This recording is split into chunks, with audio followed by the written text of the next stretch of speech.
Hey guys, and here we are back for another one and with another Android device, but this time it's not a Android TV box, it's not a tablet, and it's obviously not a phone. Now this is a gaming portable device, and actually this is the first time that I'm reviewing a device with this kind of layout. Spoiler alert, it is a really interesting device, and that being said guys, let's go straight for the video.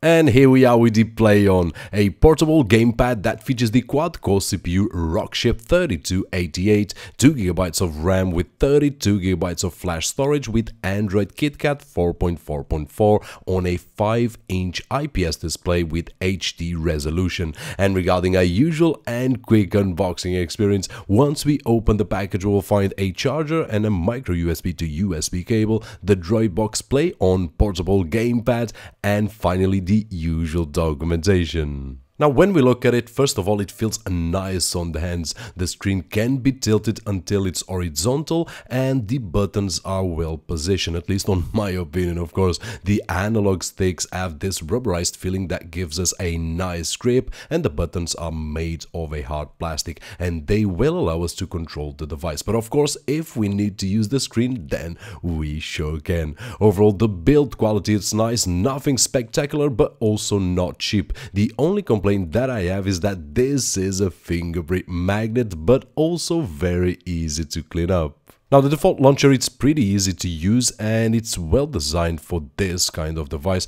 And although on Android TV boxes I always change the launcher, which I also did here, but I did find out that the original is a lot easier to use on this particular kind of device. And in terms of screen, I was actually impressed with the great viewing angles that I could achieve with it without losing too much colors or contrast when moving it around. It is a glossy display, so direct strong light will reflect as expected, but other than that, a really good experience. And moving to our usual benchmarks and starting with the network speed test using, as always, the Devolo Powerline adapter kit gigabit with Wi-Fi AC, we got 32 megabits per second of download speed and 20 megabits per second of upload speed. On the disk speed test, 55 megabytes on reads and 15 megabytes on writes. Geekbench 3 with 657 on single core score and 1868 on multi-core score. Antuntu with 37,500, 3D Mark score, Storm Extreme 7600, and finally on Epic Citadel 56.6 frames per second on average score. Now this is a portable gaming device, so let's talk a little about games.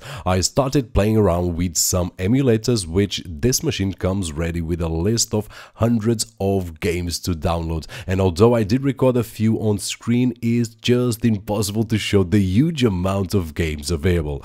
Now do you remember this classic Manic Miner? The first time I played was on a Spectrum 128+2, which was a great machine back then, well still is. And what about a Metal Slug, which was available on the arcades when I was a kid, which was and still is a great game.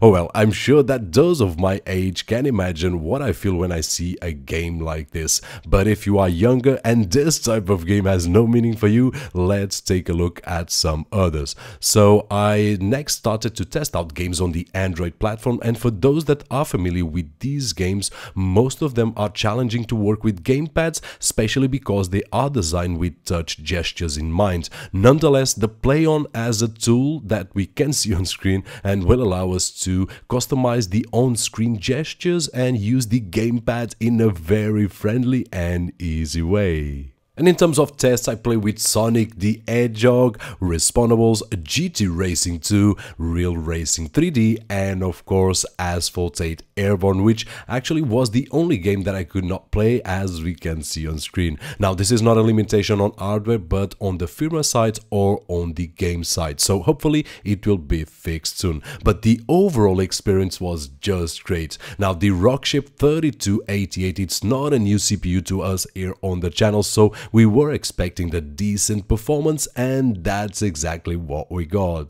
And to finish up on the gaming department, I also tested the game streaming capabilities of this machine, and I was surprised how well it worked. Now, for those that are not aware of GameStream, it is a way of playing our PC games on a small device like this, but for more info I have a video talking just about GameStream.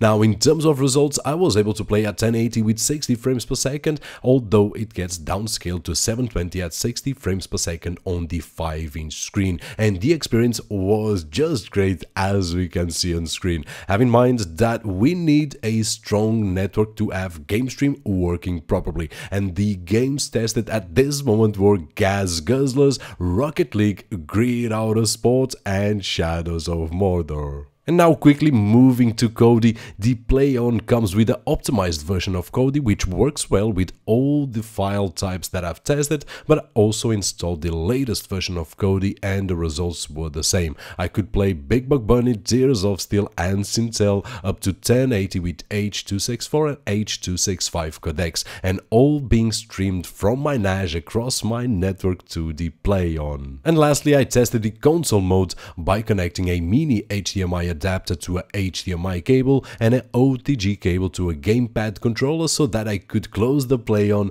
and control it from a distance. And what I can say is that it does everything that we have seen previously, but now on the TV with a resolution of 1080. I had one issue with the latest version of Kodi, which plays perfectly on the device, but on the TV it lags, but using the Kodi version that comes installed, movies play just fine, with the exception of Sintel that shows some artifacts, but only on the TV side. Regarding everything else, menus, Android gaming and GameStream, it worked as good as it did on the PlayON. And to finish up, guys, here we are with my battery test, so feel free to press pause and check out how much it drains in these tasks. So in conclusion, guys, things that I did like the most were the IPS display angles with nice colors and contrast, the controllers feel nice and have a easy to change interface, nice overall performance, the console mode on HDMI up to 1080, and finally a nice game streaming experience on the device and also on console mode. On the other hand, things that I did like the least, there is no Bluetooth to connect a gamepad, which would be useful while we are using console modes, and it needs some small tweaks on the firmware or on some apps to fix these small issues. And that is it, we have reached the end of another review, this time the portable gaming device from DroidBox. Hope that you guys enjoyed the video, and if you did so, don't forget that usual thumbs up. My name is Roberto George, and as always, I'll see you on the next one.